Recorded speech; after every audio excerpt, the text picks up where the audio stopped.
Ladies and gentlemen, welcome to Knicks Freestyle. I am your producer extraordinaire, Uncle Freezy. Um, and the fellas are on screen, the smartest person in Knicks universe. The ghetto intellect is in the building, and y'all already know who it is. A star bigger than universe, the producer, director, creator,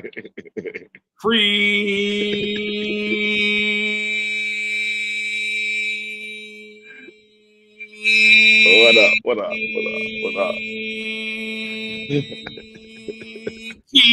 Yo, Freaky. come on, man. You know it's a Let's quick show go. today. Come on, man. Let's go. Let's Ladies go. and gentlemen, boys and girls, we back. We back like we never left. We do apologize because the Wednesday night games got us a little off. As you know, as true Knick fans, we got one tonight, but we wanted to come. We wouldn't feel right if we didn't come give you a hot half hours, a hot bars. Once again, I am the ghetto intellect, and I'm most excited to be next to this young man. Don't let the gray beard fool you. He's still a young man. Free Keith. Goat status. It's GOAT status, baby.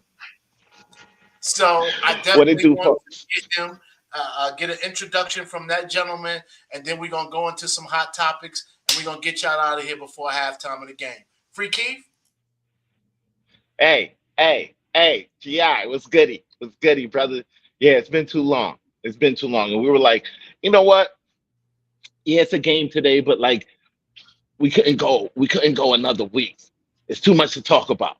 We don't even have enough time in this episode to really cover everything. You know what I'm saying? But glad y'all rocking out with us. I know the game is on. You know what I'm saying? I'm glad you're taking the time. Let's talk about it. let's talk about it. Keith, thank you for the short intro so we can get to these bars. Keith, we have to go ahead and strip the spin, and we are halfway through. We said we'd make a judgment after 25 games.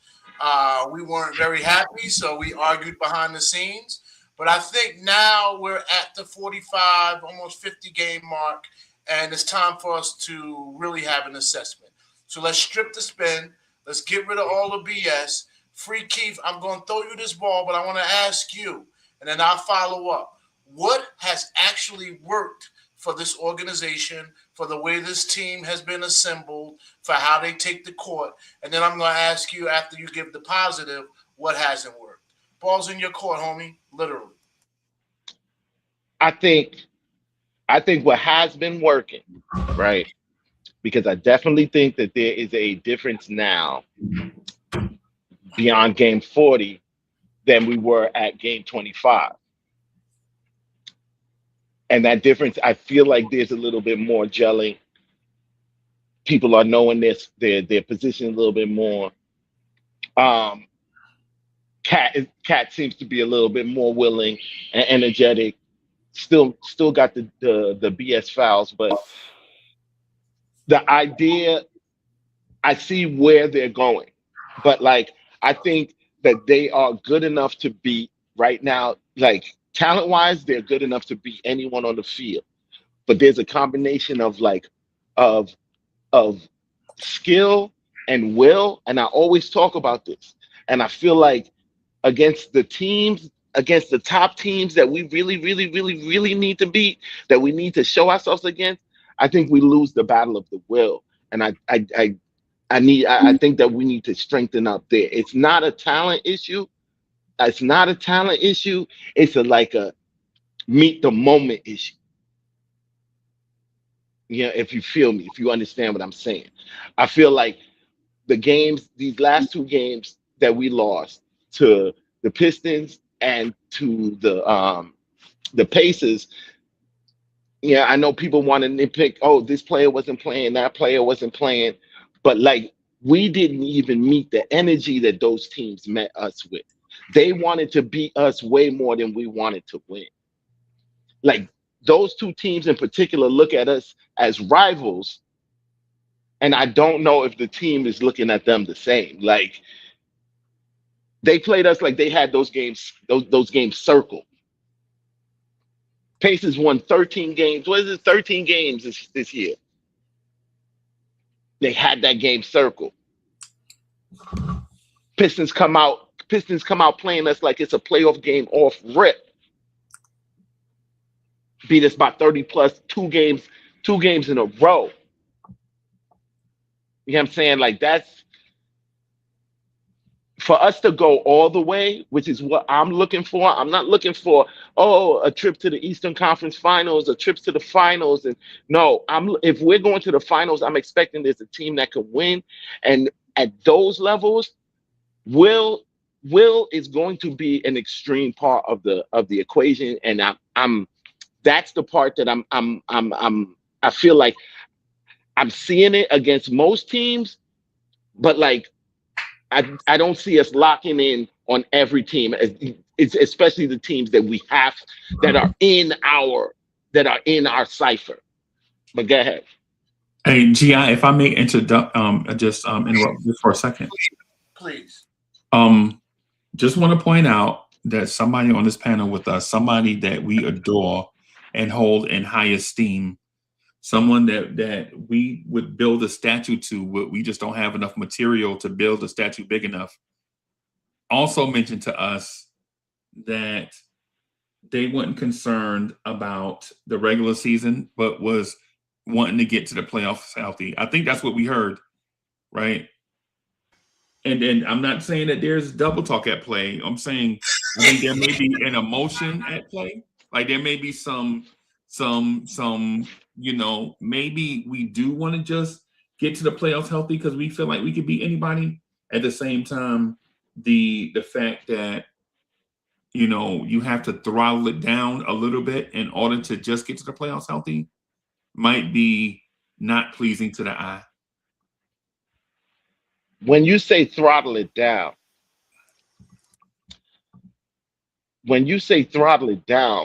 being down 50 in a game against a rival at any point in the game, that's not throttling down.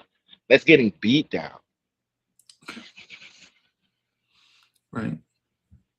You know what I'm saying? Like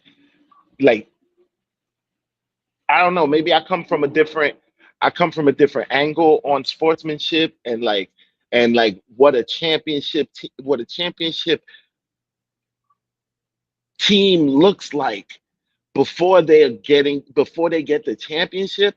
You know what I'm saying? Like it. Mike Brown just figured out how to beat the trap up top. Go ahead, bro. I think Mike, and honestly, but this is not to say like I see improvement. This last 10, 11 game run, 99% of it was us clicking on defense and clicking on offense. And like, you know what I'm saying? So we know, so that's what lets me know we can do it. But at a championship team level, I need you to do that against everybody, especially those people that you're going to see in the big game. Now, again, regular season performance don't mean we could lose every game to each of those teams and still wax them in the playoffs. I'm not saying that can't happen, but the likelihood of such happening is lower than the other way around. Yeah, this is how percentages work. So we benefited. What works is we clearly benefited early in the season from continuity from last year, right? Although we brought in a new coach, we expected, I expected, and in fact, if you run back some shows, you'll hear me say it's going to be rough for start because this got to be a big change from Tibbs because Tibbs is so rigid. So they're going to go from a rigid system to an open system. But continuity didn't matter. With only plugging and playing the coach didn't really impact the guys on the floor. We know where we would go if we needed a bucket.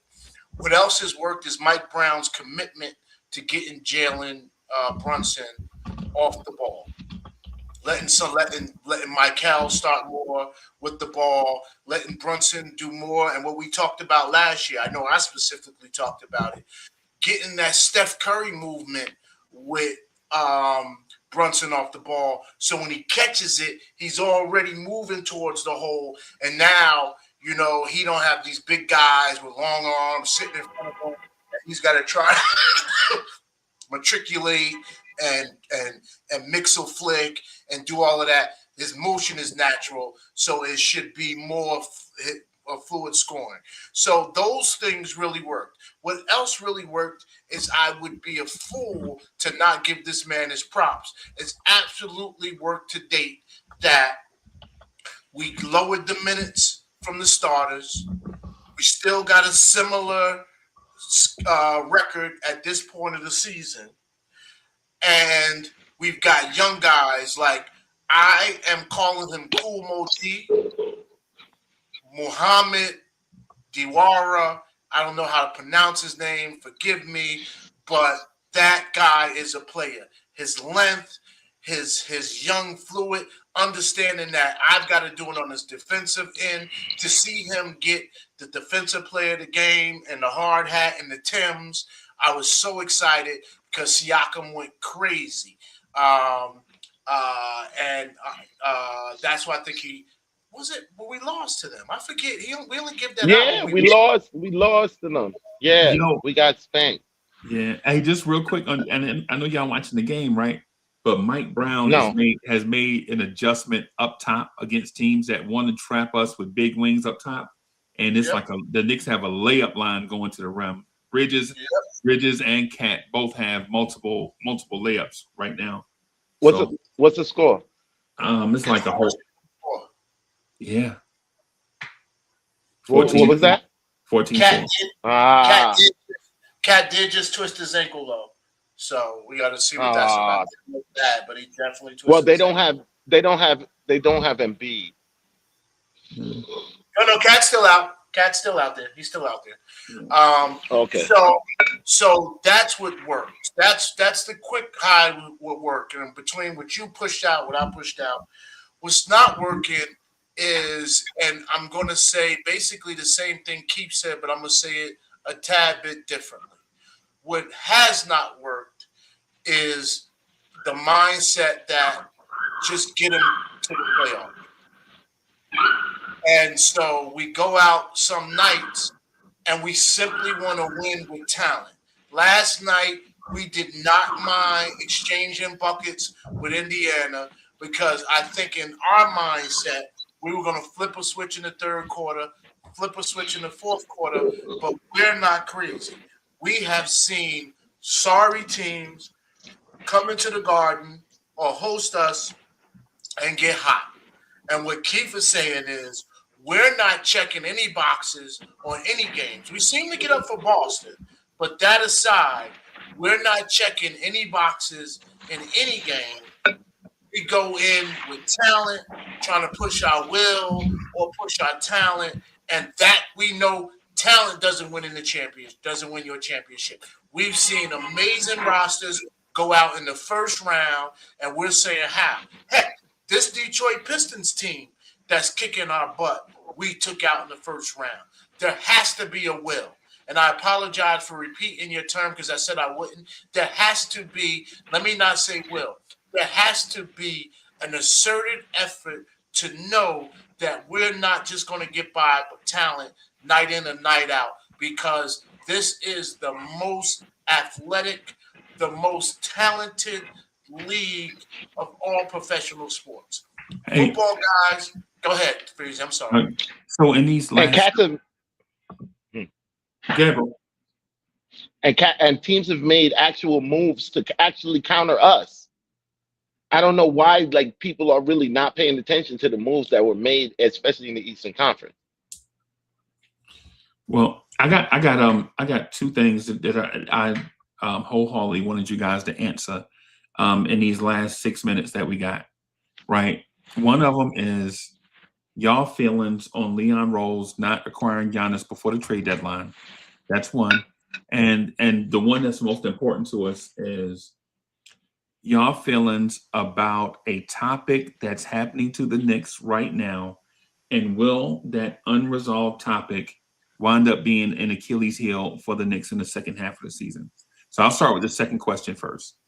All right, so I'm going to take it first, Keith, so you get some time to ponder. I hope I don't steal your thoughts. Go ahead. So the one that's going to hurt us the most that I'm concerned about is the lack of defensive effort that gets put out and how teams can figure out where our defensive holes are. And so I think we address that. I think Jose is a big part of addressing that because we can't keep Bridges on 6'2" guards to think he's going to stop him at 6'7", and that's just not working. And we are realizing we're not crazy, so we're not going that route anymore. And so I see Keith is talking, so I'll keep the mic going. Are you ready, Keith? Because I'm ready to turn it over to you for that second half of the question and see if we get to the back half of what Leon Rose has done to date. Now, what was the second part? Giannis. Sorry. Second question. The second part of the question is. Oh, the Giannis. Did we? No, the Giannis was the okay. first. Giannis was the first. The second part of the question that Freezy wants us to attack first is what has it? What concerns do you have now? And I think it's kind of the same question. But what concerns do you have now that hasn't been addressed that needs to be addressed in the next few weeks? Honestly, I still think consistency is an issue. Like, I know we can do it. We got the talent, and they show us in spurts. Because even defensively, like honestly, the team defense been on a tear. I don't know if we still have it after last night's game, but we had the number one defense to open this year. You know what I'm saying? So like, I know we can do it. I know we can do it. Even offensively, like guys like Mikal, like Mikal opened up the season on fire. He was one of the stars of the opening of the season. But then he sinks off. Where's Mikal? Like, you know what I'm saying? Like it's a consistency issue to me.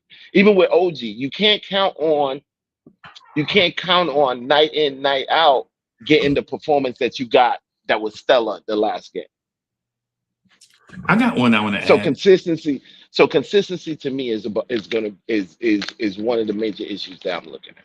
I got one I want to add. One of the narratives I think, or one of the issues from the start of the season that I think is going to be a bugaboo towards the end of the season is injuries. Like we've seen a lot of injured, right? OG Anunoby is injured right now. Deuce is injured right now. We're managing Mitchell Robinson, right? And my belief is that even though the Knicks were a super deep team, I don't know if that depth can withstand a punch from a bunch of different injuries, especially coming down the stretch, right? Because our starting center hasn't even had his injury stretch yet. Like Cat hasn't even been, and big men get injured. They tend to miss games because they always get caught up in the wash. So they tend to get injured a lot. And so what I'm thinking is, and I appreciate the consistency answer from Free Keith because a lot of us didn't even think about that and just appreciate that high level thinking, bro. But I think that Free Keith be laughing at stop doing us like kids, bro. I promise you, we smart, bro. but the injuries thing I think is a concern. I don't know if we'll be able to withstand a rash of injuries. And I think right now we don't have a rash of injuries. I do think the injury bug is a concern, though. Will it come back? It's a concern in these last 28 games. It's a concern, but I don't honestly.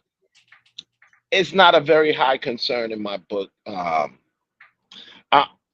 think the medical team that Leon formed has actually been pretty top notch in keeping keeping these guys on the floor and managing injuries. It's annoying to us, especially with the Mitch thing, but I think they're managing him well.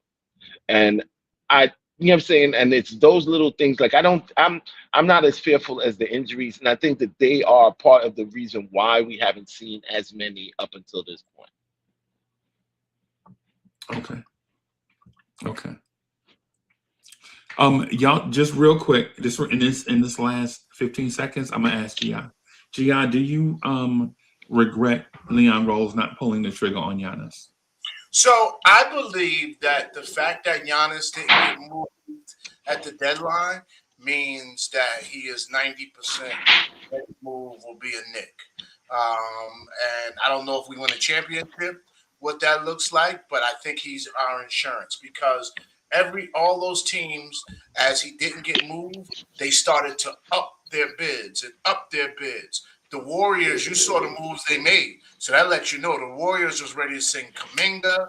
They were ready to send somebody, Buddy Hield, and a ton of draft picks. The Warriors were all in on Giannis. They were willing to trade Draymond if Giannis and Draymond didn't have a relationship. If Giannis was concerned about that.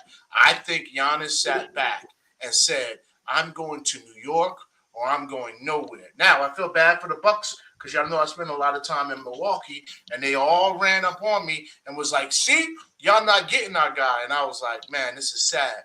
Y'all really think Giannis wants to stay here after all that noise? Where there's smoke, there's fire. And I told them the reason Giannis wasn't moved because the Knicks can't get a deal that Milwaukee would like until after the league year ends.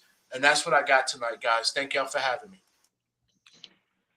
Free Keith, you got something? Or are we ready to wrap?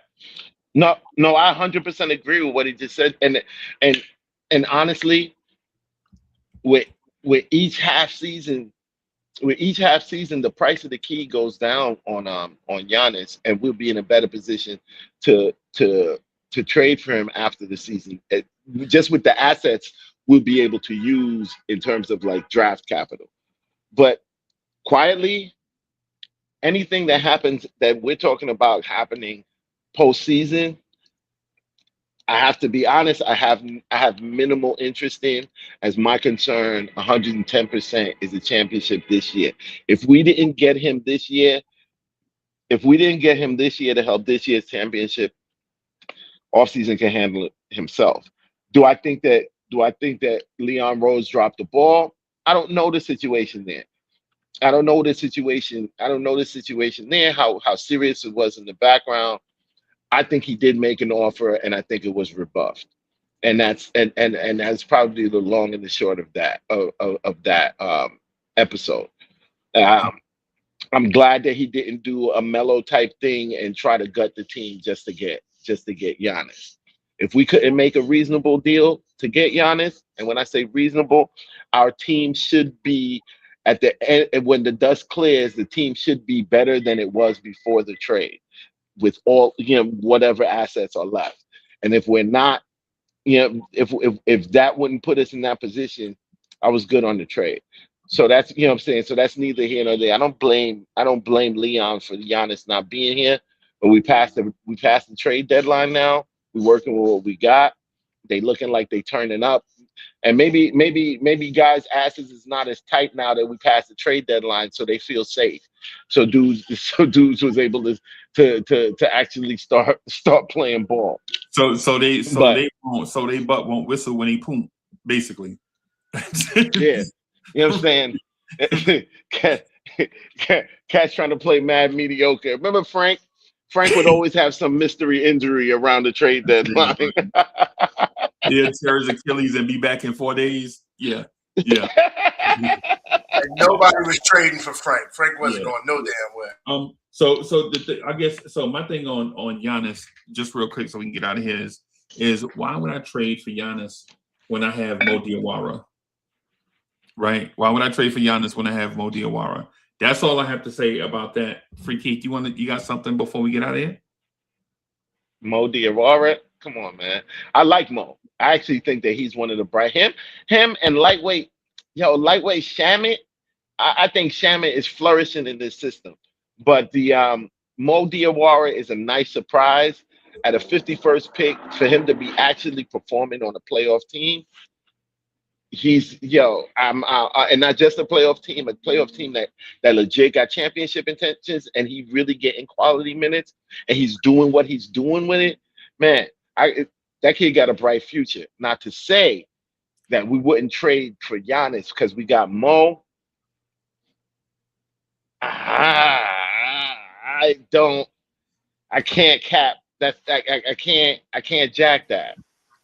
Great landmine, Freezy. Way to drop a bomb and run, baby. Yeah, man. Yeah, man. Hey, thank y'all, everybody, for coming through Rock the Spot. We know that our Knicks are playing the Sixers.